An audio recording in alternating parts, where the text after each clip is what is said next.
Around 4 months ago, I filmed a video where I tried to read some of the most read books for the Goodreads Reading Challenge from this year, and well, now many months later, I went to finally edit that video, and turns out I misplaced the intro clip. So, hi, we are back doing the intro for this video. If you are new here, hi, I'm Carol, and in this channel we talk mostly about books. But in this video, we are going to read 3 of the most popular books from the Goodreads Reading Challenge for this year. And we're going to read books from 3 different genres. We're going to read a general fiction, we are going to read a romantasy, and then we are going to read my most read genre this year, which is romance. The first book we are going to be reading in this vlog will be The Wedding People by Alison Espach, not exactly sure how to pronounce the last name of the author, but I'm going to let Best Carol tell you a little bit more about that book. So I'm currently 60% through reading The Wedding People, and I'm really enjoying it.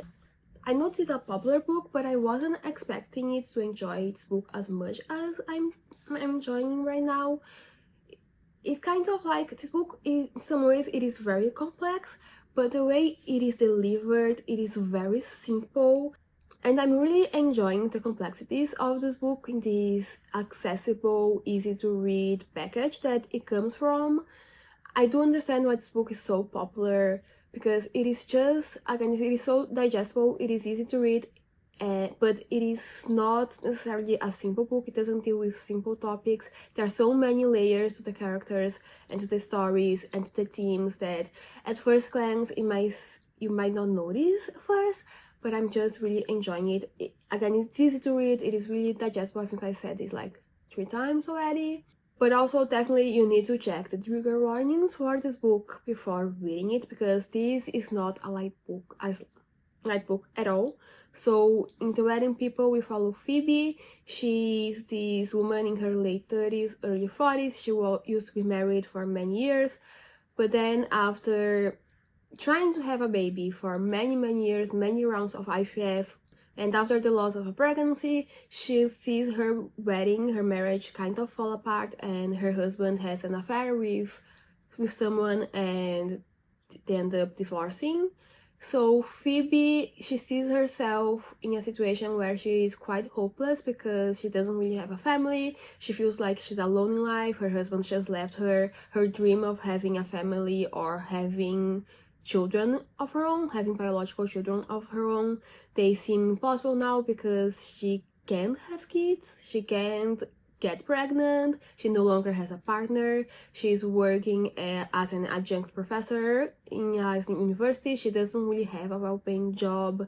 She also, in some ways, she doesn't really love her job, in part because she works at the same university as her husband. She kind of needs to interact with him still, even though he left her, and she's kind of mad with him, she's pissed at him, with good reason. And also, this book does mention the pandemic, and she mentions how lonely she felt during the pandemic, spending 2 years stuck on a house, locked on a house, alone, interacting with absolutely no one except her cat.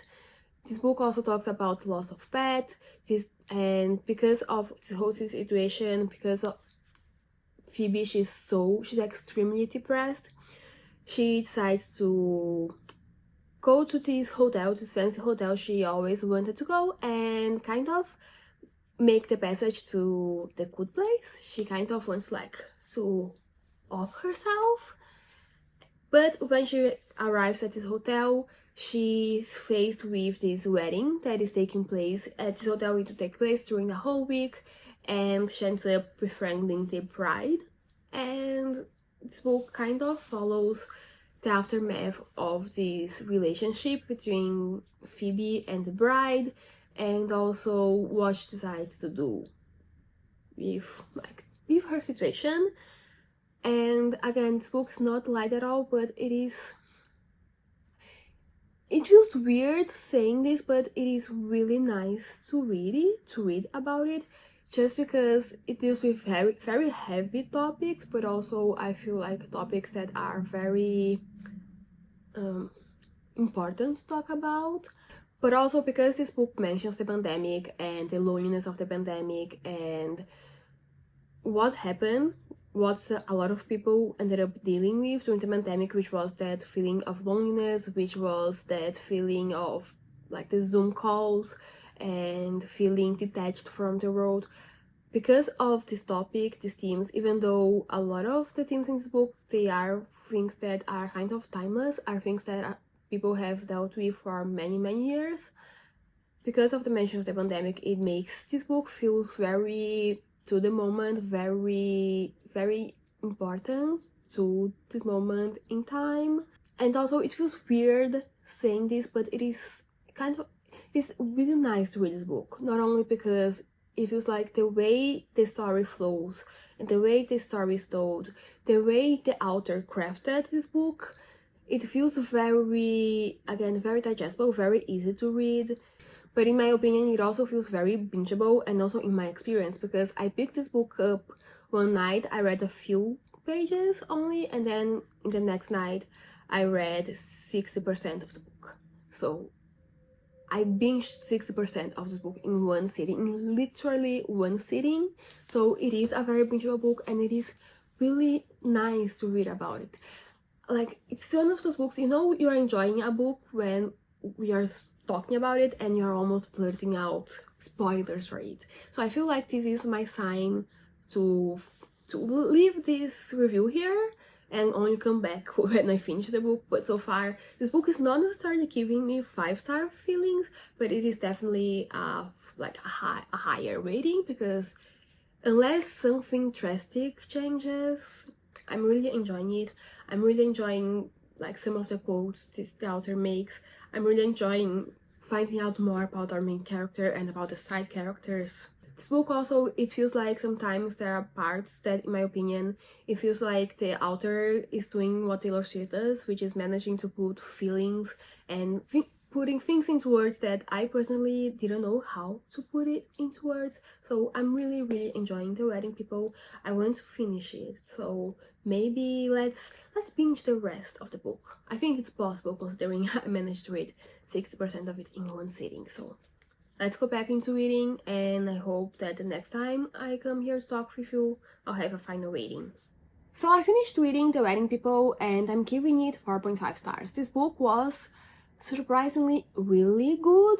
Everything that I said in the previous clip still stands. The only thing is that I had this feeling at the beginning of the book, and by the end of it, I feel like I'm more certain about my feeling, is that this is a really good book. It's just the way it was written, it deals with such serious topics, and it deals with it in a serious manner, in a way that it is still funny. It still feels kind of lighthearted, considering how heavy some of the topics are. It just feels so easy to read. It feels like kind of like a breeze in there, but you're still reading about very heavy topics. But the way the author wrote it, it was just so incredible. I think this book deserves all the hype it gets, and I honestly want to read every other book this author ever wrote. I went to look at it on Amazon, and I saw she has a short story which I just bought, and I hope to read it soon-ish. And she has a lot of other books, but most of them were published only in the US, and they are now being republished or published for the first time in the UK. And the thing is, I don't live in an English-speaking country, so these books can get quite expensive for me, and I know for certain that there is like 90% chance that the British edition of these books will be more affordable than the American edition. The American edition, it's quite expensive for me right now. So I'm going to wait so these books are published in the UK, so I can get either a physical copy or the Kindle, because I was looking on Amazon, and the Kindle, the edition that it is out right now, which is the US edition, is like $70. The Kindle and the physical copy right now it's over $100. But the Kindle edition for the UK edition, for the UK version of the book, for the UK published version of the book, will be around $20 for me in the currency of the country I live in, which is quite a bit of a difference. And I'm going to wait until it is published on the UK so I can get a more affordable copy of the ebook. But I want to read everything else that this author ever wrote, because this book was really good. But also I think I said it before, I think I said it multiple times, maybe I even said it in this video, but I'm a writing nerd. I love looking at the little details of someone's writing, of a book, how the author tells the story, how the narrative is constructed. And because I really loved the way this author created the story, I really want to read every single other book they wrote, or every single other story that they wrote that it is available for me to read. I ended up giving it 4.5 stars. The only reason I didn't give it a 5 stars, it's just that a 5 stars is a feeling, and this book just didn't give me that feeling. But this doesn't mean this, but I still really like, this doesn't mean this is not a really good book. This doesn't necessarily mean this is not like a new favorite book. It was just so incredible. I feel like I'm filming this video in June, but I'm already feeling this is one of the best books I read this year, to make my list of the best books of this year, because it was that good. So the second book we are reading for this video is The Serpent and the Wings of Night. I believe this is the name. I'm not sure. I keep forgetting if it is The Serpents, but I believe it's The Serpent and the Wings of Night, which is the first book in the Crown of Nyaxia. Is this the name of the series? I'm not sure, but it is a series of romantasy novels, and I'm trying to get into romantasy this year. I read one that wasn't really good, but Serpent and the Wings of Night might be changing the course of that, because I went into this book kind of blindly. All that I knew was that it had a tournament and that it was vampires and romantasy. But apparently it is also enemies to lovers. I'm not 100% sure what this book's about. I practically went into it blind.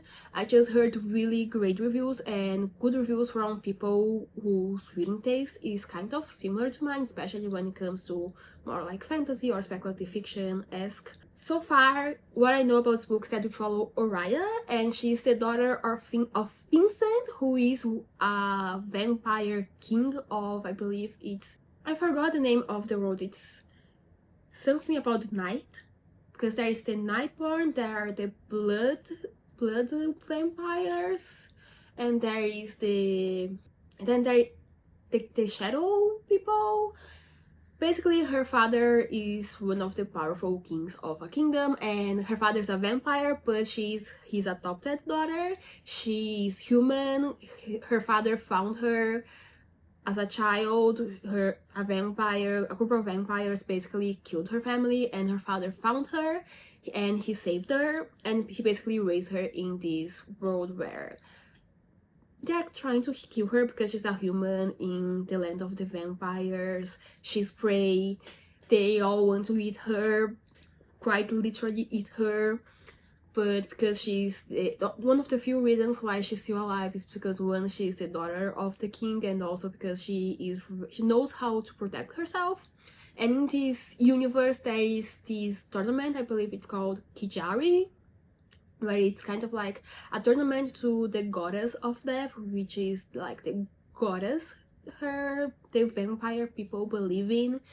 And the person that wins this tournament, they get a wish from the goddess. They can make a wish for the goddess and they will get whatever to wish for. And I believe it is like a tournament to the death, like the Hunger Games, like the vampires are killing themselves, and Oriya is the only human in this tournament. And that's all I know about so far in this book. I'm currently on chapter 13. She just got in a kind of like partnership with this other vampire, Rain, who I believe will be the love interest. And I don't think this is a spoiler, because I kind of got spoiled about it then through like a random post of a person talking about The Serpent and the Wings of Night. But so far, I believe we're still in the setup of the story. And I'm curious about where the book will lead, because the stakes are very high. I know she will probably be fine because she's the main character, so she will probably be fine, but I'm curious about what will happen next in the book. I don't know how to explain it, but it was from like the first page I just got that feeling that this is a good book. I feel like because it already kind of had an interesting setup. We started this book in the middle of action, not necessarily the tournament, but in the middle of an action scene. We already got to know the character well, not 100%, but we got to know their motivations well. We got to know a little bit about their personality, what they believe in. We got to know people surrounding them. We got to understand the world surrounding this character relatively well for a first page, for a first chapter. And I've been hooked since chapter 1, and I really want to continue reading. I'm really curious about it, which this book could be a good romantasy. I might have found a good romantasy, but I'm still very early on in the book, but I'm very curious. I want to sit and read. So it's cold today, and I want to sit and just read underneath the comforter, just spend the night reading it. And I think I'm going to do that now, because this is looking a good book. It can change, but it is very interesting.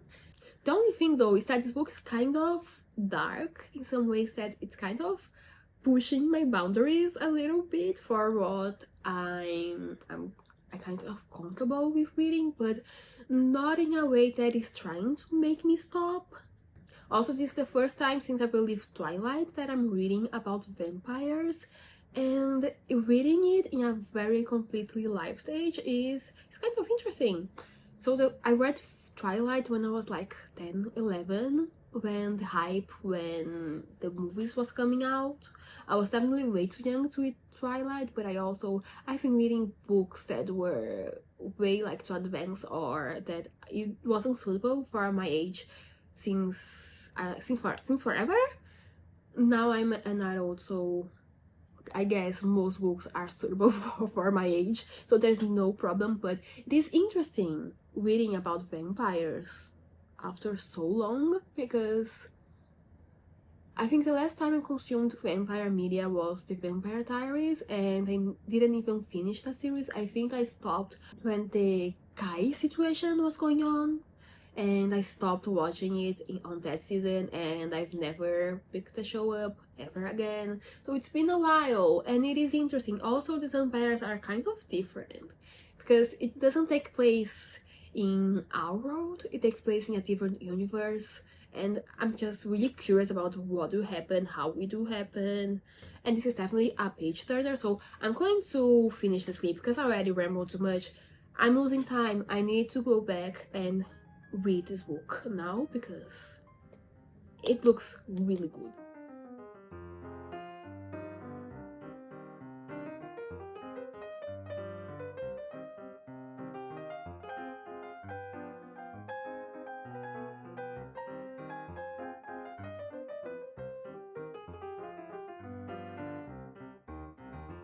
So I finished reading The Serpent and the Wings of Night by Carissa Broadbent, and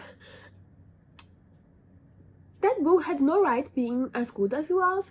Yes, I did see really good reviews about this book, but I still wasn't expecting The Serpent and the Wings of Night to be as good as it was. I ended up giving it 4.75 stars. The only reason I didn't give it 5 stars is one, because I didn't have that 5-star feeling, but also because the book at some moments it gets a little bit dark, and I am in a phase in my life where I prefer more sunshiny stories, more sunshiny books, or at least not books that are not as dark as The Serpent and the Wings of Night sometimes can get. But I recently asked for good romantic recommendations, and I think I found it, because again, that book had no right being as good as it was. It was a romantasy that did the fantasy really well. You really you can understand the world. It is a very complex world, a very complex political structure, and it's just the fantasy elements were so rich, but also the romance was also really well done. It was really high stakes, but also you do understand why these characters, they like each other, and the romance feels really well developed. But also the father-daughter relationship, the complex father-daughter relationship in this book. I love that this book, nothing in this book felt surface level. Everything felt very complex. It was really well constructed. The characters, none of them feel like they were surface level characters. They were all complex characters. They have their good parts, their bad parts.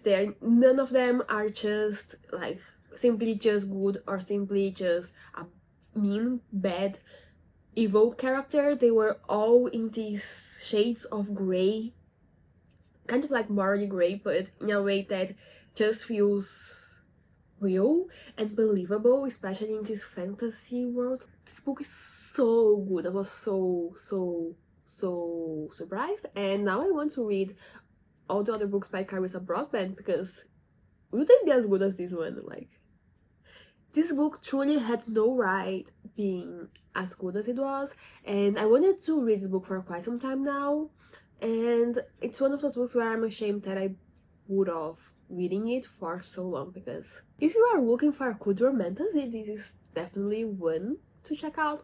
But do check the trigger warnings first, because again, the book can get quite dark, and personally I prefer to read this book with my lights on, you know, in the middle of the day, because sometimes it can get quite dark, and if you have a tendency of being an anxious person like this girl here, maybe read it during the day. You can also read it during the night, but it can get kind of, in my opinion, a little bit scarier at night than it is reading during the day. I felt my best reading this book during the day. The book definitely deals with a lot of things, but it still manages to do everything in a way that makes sense, and that it is really well developed. Nothing felt like it was just there for the sake of being there. Nothing felt like it was being shown without having a clear purpose about the characters talking about it and reacting the way they do. Everything just, like, the way the characters react is also, makes so much sense. The plot twist makes so much sense. If you go back to the beginning of the book, you can see the Easter eggs there. And okay, I'm going to stop rambling, because this book was really good. I definitely want to continue reading this series, because I know there is a novella in between, and then there is the third book in the series, which was released, I think, quite recently. And I know Carissa Broadbent has a very long backlist, or she has quite a backlist, so I want to check her backlist as well. But the moment I am in the mood of reading another romantasy, this is when I plan on picking it up, because again, it was surprisingly good. If you're looking for a good romantasy, if you're looking into getting the romantasy genre like I was looking for, or I am looking for getting to the romantasy genre, I would really recommend this book, because I feel like I'm now a romantasy girly. Before this, I only read other romantasy and I didn't understand the hype, but now I understand the hype and I want more romantasy. Okay, so let's move on to the other books, because if you let me, I will be gushing about this book for quite some time, because it was so good. It had no right being so good. So like, let's move on to the next book, because again, I feel like I can't stop talking. Every time I try to stop talking, I go back to talking, because this book is The Serpent and the Wings of Night was a 4.75 stars. It was a really good book. The third book we are reading for this video is First Time Caller by B.K. Borison, and this is a contemporary romance that follows Aiden and Lucy. So Aiden, he is the host of this radio show, this late night radio show where he gives love tips, no.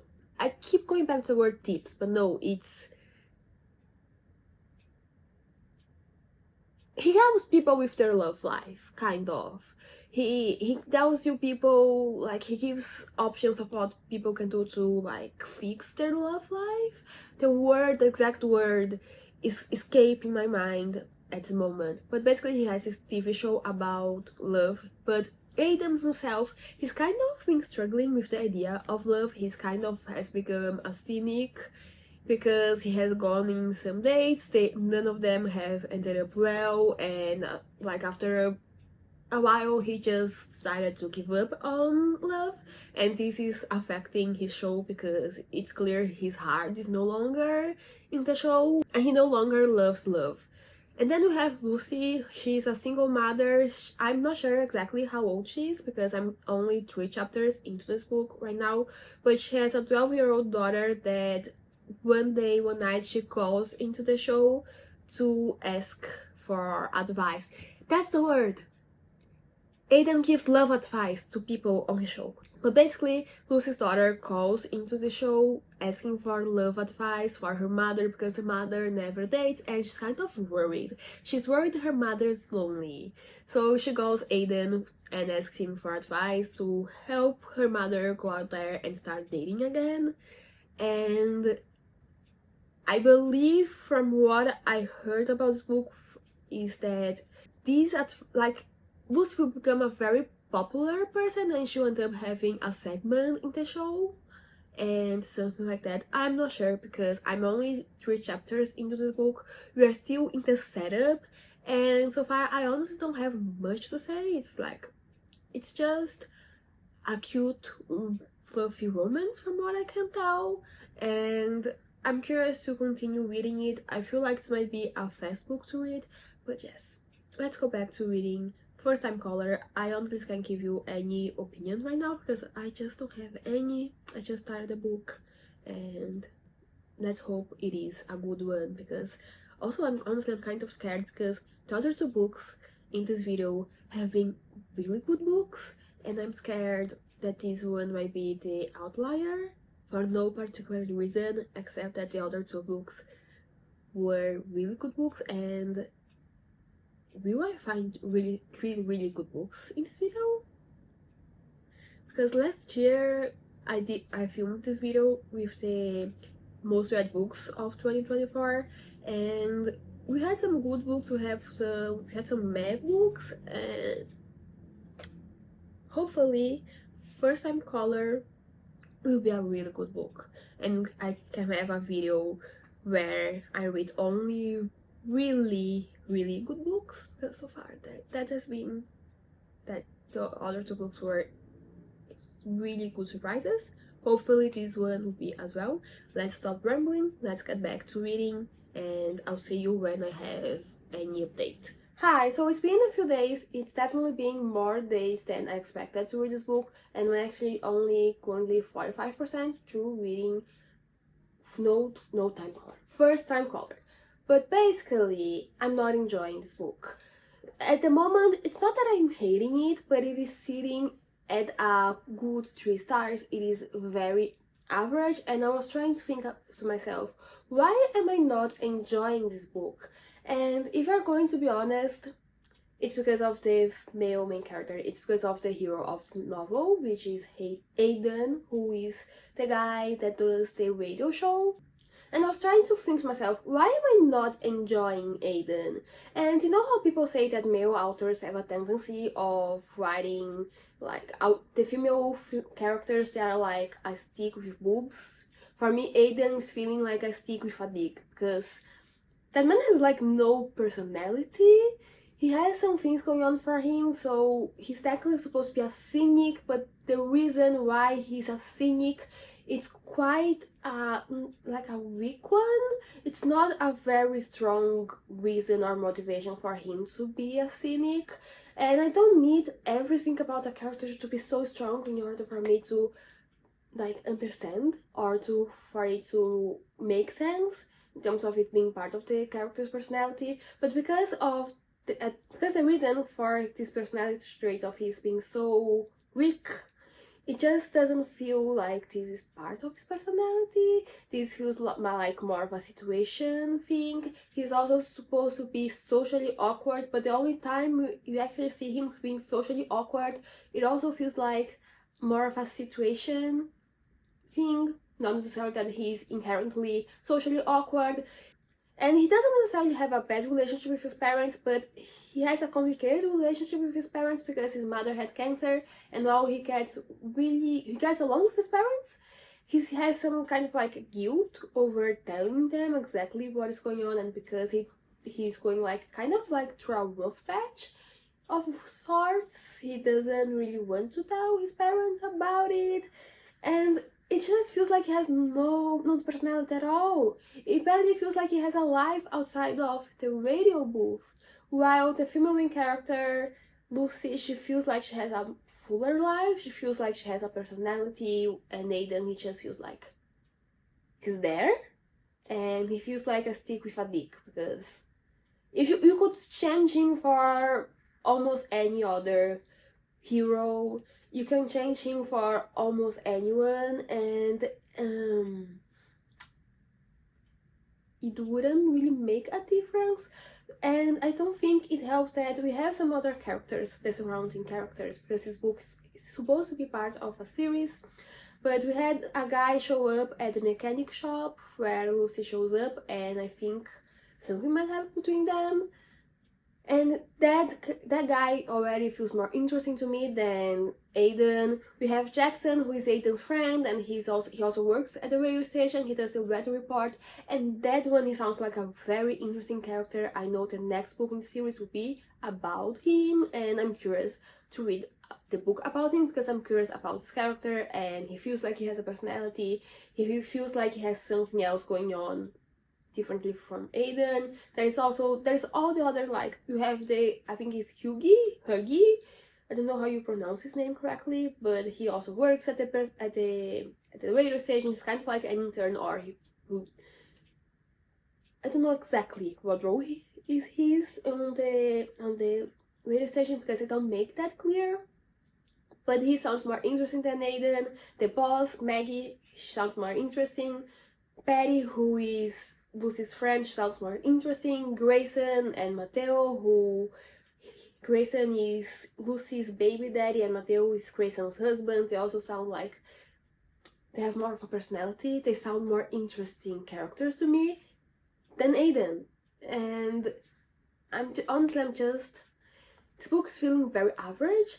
I feel like Aiden is lacking like seasoning. He needs some salt, some garlic, some onions, just put him in a pan and like cook him a little bit better. He's feeling a little bit unseasoned, a little bit undercooked, and this book is feeling very average.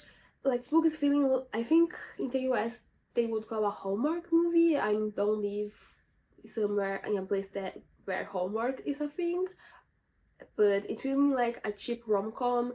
It's feeling like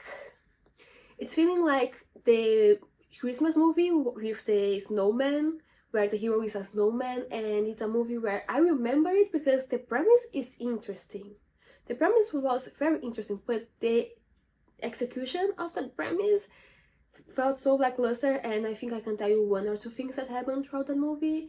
While it can be a little bit frustrating because it feels like First Time Caller could be like the Vanessa Hudgens movie where she plays 3 characters, and I'm still waiting for a sequel where she plays 4 characters, and then in the other movie she plays 5, and then in the other movie she plays every single character is played by Vanessa Hudgens. That is a movie I remember. That's a movie that it's very cliche, but I think it works in some way. And First Time Caller is feeling like the Snowman movie where I will remember because of the premise, but the content is feeling like it needed to be cooked a little bit more. It's feeling way too average, and I'm 45% through the book. I still want to finish it, but I'm not loving it. I finished reading First Time Caller by B.K. Borison, and I didn't love it. So I think I said in the previous clip, but honestly I felt like these characters also, they didn't have a spark. I wasn't invested in the story, and when it comes to reading this book, I was very torn because I didn't hate the writing and I didn't hate the characters except for Aiden, who is not necessarily that I hate him, it's just that he feels so bland that I kind of didn't understand his appeal as a romantic hero, and for a moment I was thinking maybe I should rate this book a 3 stars because it's not necessarily a bad book. I just really didn't enjoy it, and it just doesn't feel fair to rate this book 2 stars because this is not a bad book. But at the same time, I'm going to be completely honest, it took me so long to finish this book, especially considering it is a romance I didn't love for some color. So I was torn between giving it a 3 stars and giving it 2 stars. 2 stars felt too harsh, but 3 stars felt too generous because I realized I was actually avoiding reading this book. That's why it took me so long to finish this book, because it's not that long. I was just avoiding it. I would start reading it and then I would think, whoa, maybe I could do something else. Maybe I could take a nap. Maybe I could listen to an audiobook. Maybe I can just look at a wall and think about something else and not read this book. And I think in the end I'm going to give it 2.5 stars because it's kind of like in the middle of both ratings. It doesn't feel as harsh as 2 stars. It also doesn't feel as generous as 3 stars. And again, I'm not necessarily ruling off reading any other book by this author or in the series. Actually, I know the second book in the series is supposed to be about Jackson, who is Aiden's best friend, and he also works at the radio station, and Jackson seems like a very interesting character. I really want to read this story. Because Jackson, he's the weatherman, he does the weather report and he's super obsessed with the weather, and he's also very how can I say it? He basically has a very particular way of doing things, and also he has beef with the weather girl from the TV station right next door to the radio station, and the romance will be between Jackson and the weather girl from the TV station. So that sounds interesting.